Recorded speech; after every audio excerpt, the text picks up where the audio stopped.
अलंकारवादियों की इस धारणा को स्वीकार करने पर सभी प्रकार का उचित वैचित्र काव्य कहलाने का अधिकारी हो जाता है। इस संदर्भ में पुनः हम डॉक्टर नगेंद्र का मत देखते हैं। ऐसी उक्ति जिसका चमत्कार बौद्धिक ग्रंथियों को सुलझाने से संबंध रखता है या केवल कल्पना विधान के आश्रित है, काव्यप्रद की अधिकारिणी कभी भी हो सकती है। यही कारण है कि चित्रकाव्य अथवा प्रहेलिका आदि को, जिनमें भाव की रमणीयता का सर्वथा अभाव रहता है, प्राचीन आचार्यों ने काव्य की कोटि से बहिष्कृत कर दिया है।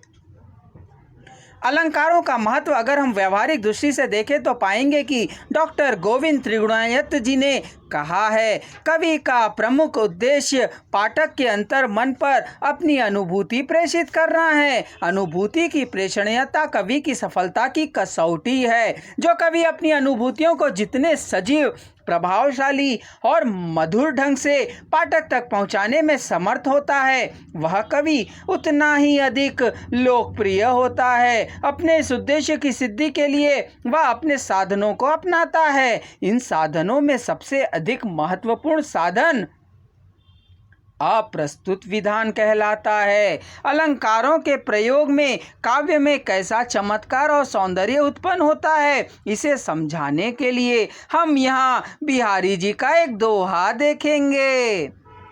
कहा लड़ते ध्रुग करे परे लाल बेहाल, कहू मुरली कहू पीतपट कहू मुरकुट बनमाल।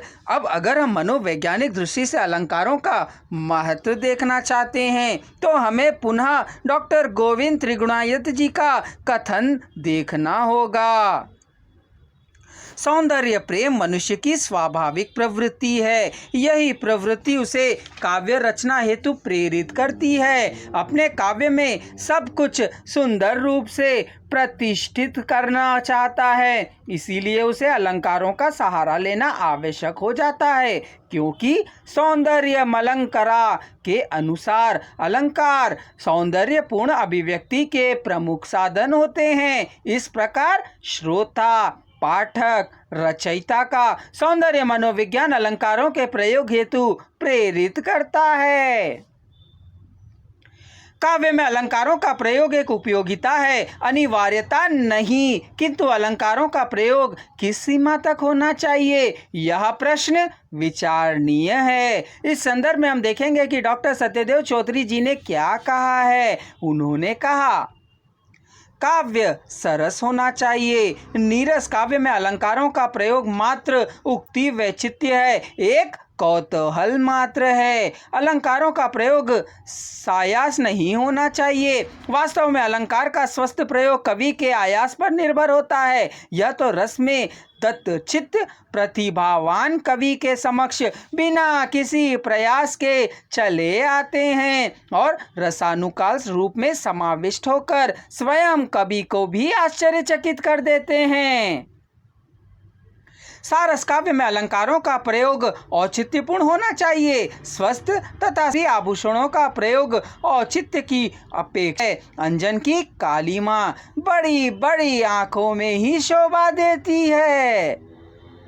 इस प्रकार से मुक्ताहार उन्नत एवं पीन पयोधरों पर ही शोभित होता है, अन्यत नहीं। यह भी सत्य है कि अगर हम अलंकारों का अत्यधिक प्रयोग भी करते हैं तो वह काव्य गुणहीन बन जाता है। जैसे अलंकृतमपि प्रीतिये ना काव्यम निर्गुणम भवेत, वशुप्य ललिते स्त्रियाम हारो भारायते परम। चलिए अब हम आगे बढ़ते हुए अलंकार की मूल स्थापनाओं पर विचार विमर्श करते हैं। जानते हैं कि काव्यशास्त्र का सबसे प्राचीन अथवा पहला संप्रदाय रस संप्रदाय है, जिसका आरंभ नाट्यशास्त्र के रचयिता भरत मुनि से होता है। इसके पश्चात काव्यशास्त्र में जिस संप्रदाय का आरंभ हुआ वह अलंकार संप्रदाय था। ऐसा माना जाता है कि इसका आरंभ अग्नि पुराण के रचयिता आचार्य वेदव्यास ने किया था, पर संप्रदाय के रूप में इसकी स्थापना करने का श्रेय